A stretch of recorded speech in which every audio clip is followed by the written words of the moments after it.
Sa San Vicente sa Palawan, isang 9 gulang na bata ang aksidenteng natuklaw ng ahas. Sa kanilang pagkataranta, hindi na nila nalaman kung makamandan ba ang ahas na ito. Pero makalipas ang ilang buwan, kinailangang putulin ang isang paa ng bata. Palaisipan ngayon sa kanyang mga magulang ang sinapit ng batang ito. Yan ang inalam ng ating kabrigadang si Jonathan Andat. Ayon sa mga residente ng Barangay Karuray sa San Vicente, Palawan, mayroon daw nilalang sa kanilang lugar na naghahasik ng kanyang pagsik. Hindi po namin basta-basta nakikita yung mga hayop na yan kasi tulad doon sa amin liblib na lugar tapos madilim. Kung sa mayroon po talagang mga ahas dito, lalo na po sa Kabakawan, kagaya ng mga sinasabi nilang binturan, yun doon po talaga siya lumalabas. Ang pinangangambahang nilalang madalas daw sa dilim gumagapang. At ang pinakahuli niyang natuklaw, ang batang si Sian.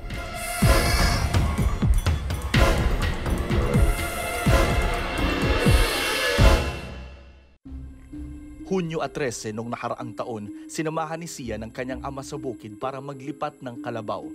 Wala silang kamalay-malay na ang simpleng pagsama ni Sian sa kanyang ama sa bukid, mauuwi pala sa aksidenteng magiging simula ng kalbaryo ni Sian.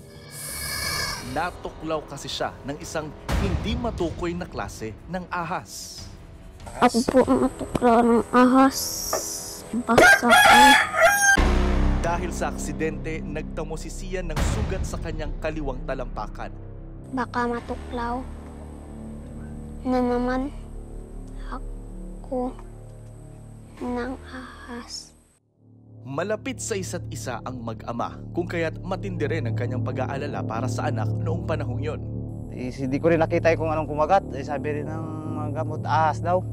Idala ko rin sa mga gamot. Takbo-takbo talaga ako doon. Sabay pagka umaga, dalahin sana namin sa mga gamot. Ay nang pasya yung asawa ko dalahin doon sa Pirto. Tinapalan umano ng dahon-dahon ang sugat ni Sian noong gabing nangyari ang insidente.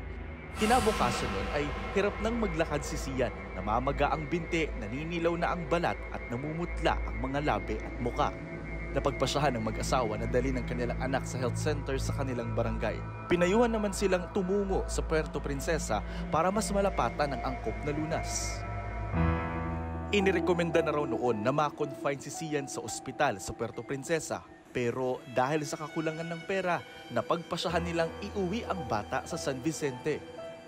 Makaraan lamang ng ilang araw pagka-uwi, muntik na raw mamiligro ang buhay ng bata. Kaya't naalarma ang mga magulang nito at bumalik sa ospital sa Puerto Princesa. Si Sian po ay natakot sa pagkatuklaw ng ahas sa kanya kasi po ganun po nakita niya po yung binti niya na namaga, nangitim po. Ayon sa doktor na tumingin kay Sian, na-impeksyon na raw ang sugat ng bata. Inoperahan at nilinis ang namamaga at nangingitim na paa ni Sian. Pero dahil pa rin sa kakulangan sa pera at nakita na rin ng mga magulang na bumuti ang lagay ni Sian, pinagpasyahan nilang iuwi muli sa San Vicente ang bata. Mahigit 1 taon din na pinasan ni Sian ang kanyang sugat.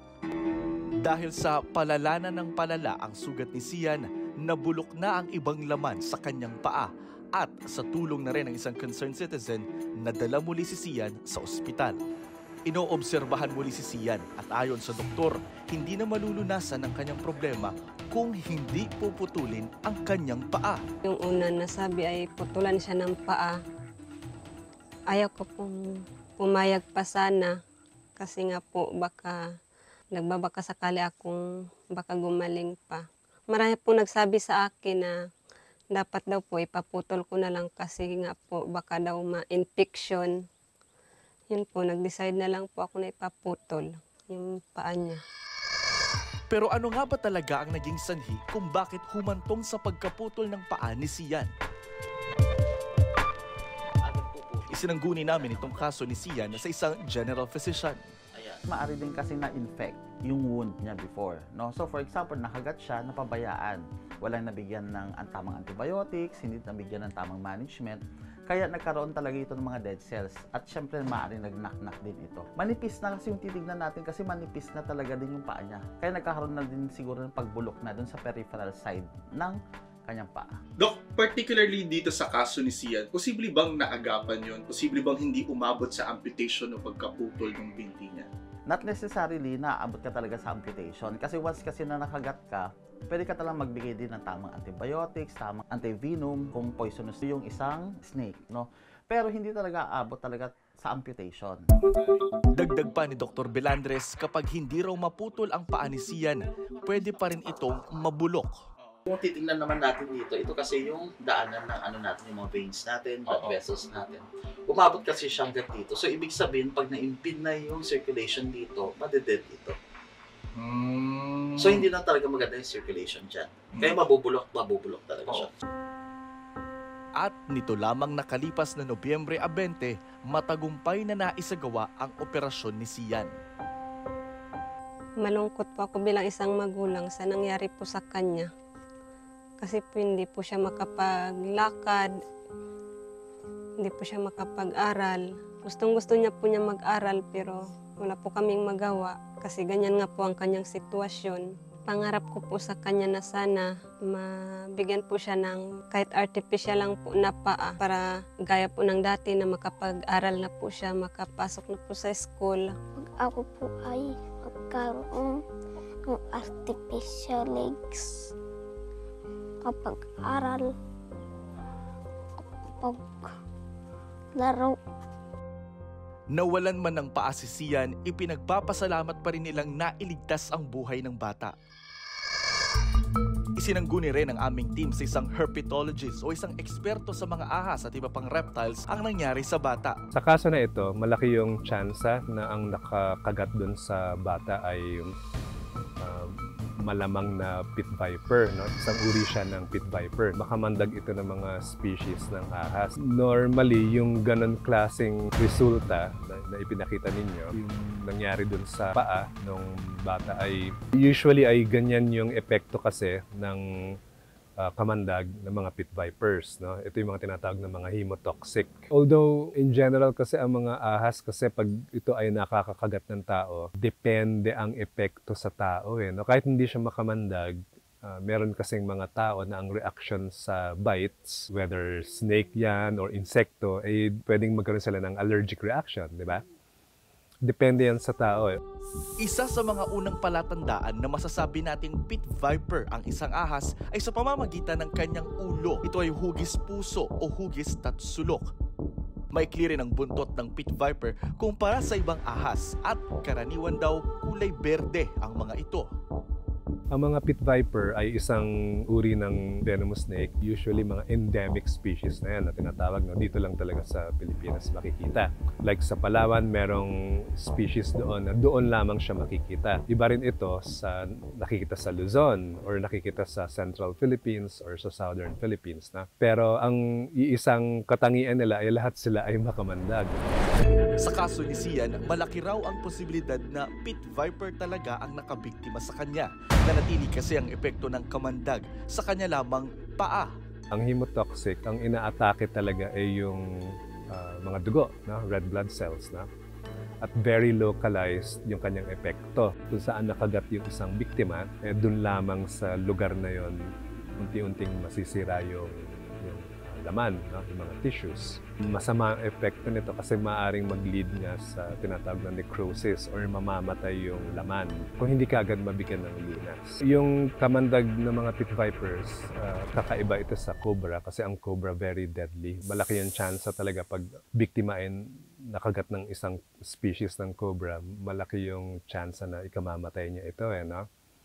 Dahil diretso sa nerves, nervous system, yung epekto ng venom, ng kamandag ng mga cobra. Subalit ang mga pit vipers, meron rin ganong epekto. Depende ito kasi sa kalagayan ng pangangatawan ng mga tao, no? Yung mga biktima. Kung malakas siya, ang kanyang pangangatawan, ano? Kaya niya labanan ito, no? At hindi maaring mabulok yung laman o yung local area kung saan man siya nakagat, no? Nandito po tayo ngayon sa UP Institute of Biology, Museum of Vertebrae and Diversity. Meron po dito mga animals na nakapreserve, kabilang na yung mga ahas na ganito po. At meron din dito mga samples ng viper na hinihinalang nakakagat doon sa batang si Sian. Kasama ko ngayon si Sir Paolo Kim, ang museum technician dito sa UP Institute of Biology. At meron kami ditong mga iba't ibang klase ng pit vipers. Dito ko rin nalaman kung ano ang mga dapat at hindi dapat gawin kapag nakagat ng pit viper o anumang uri ng ahas.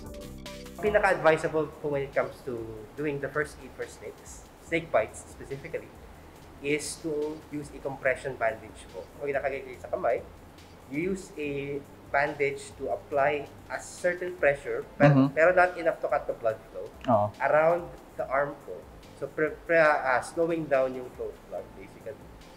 So, apply that bandage there. Another thing din pala is to prevent, kung yung area ko sa nakalagat, keep it lower than the heart. So, yung pag lower than the heart siya, imagine yung dugo, papunta sa taas, mas mabagal yung daloy niya compared sa kung nakataas po. Mas mabilis yung daloy papunta. Okay. So, keep the area of the bite lower than the heart para hindi agad tumaas yung venom to the rest of the body. Dapat din daw na madala kaagad sa ospital at malapatan ng tamang gamot ang mga nabiktima ng kagat ng isang ahas para maiwasan ang mga komplikasyon na maaaring mauwi sa pagkaputol ng parte ng katawan ng biktima, pati na ang pagkasawi kung talagang labis na napabayaan. Makalipas ng ilang araw matapos putulin ng paa ni Sian, naabutan namin siyang nagpapagaling sa ospital. Hindi na nga maibabalik ang paa ni Sian. Pero para kahit papano mabuhayan ng loob ang bata, meron kaming munting handog sa kanya sa tulong na rin ng lokal na pamahalaang panlalawigan ng Palawan. Kami sa Provincial Social Welfare and Development Office ay narito para iabot yung cash assistance. Bukod pa dito, sila ay tutungo sa Bahatala para masukatan ng prosthesis. Ang anumang gastusin na kakailanganin o yung halagang kakailanganin ay ang provincial government pa rin ng Palawan ang magbibigay. Pagkalabas sa ospital, tumungo ang mag-ina sa isang institusyon sa Palawan kung saan susukatan ng prosthetic leg si Sian. 3 hanggang 6 na buwan daw bago maibigay kay Sian ang kanyang prosthetic legs. Kaya ang bata, mag-aaral na po ako ng mabuti kapag laro muli. matindi man ang naging epekto kay Sian ng tuklaw ng ahas, nagsilbi itong aral sa kanyang buong pamilya. At ang napipintong pagdating ng kanyang alternatibong paa, nagbigay sa kanila ng pag-asa, lalo pat malapit na ang Pasko. Ako po si Jonathan Andal, kasama sa iisang brigada.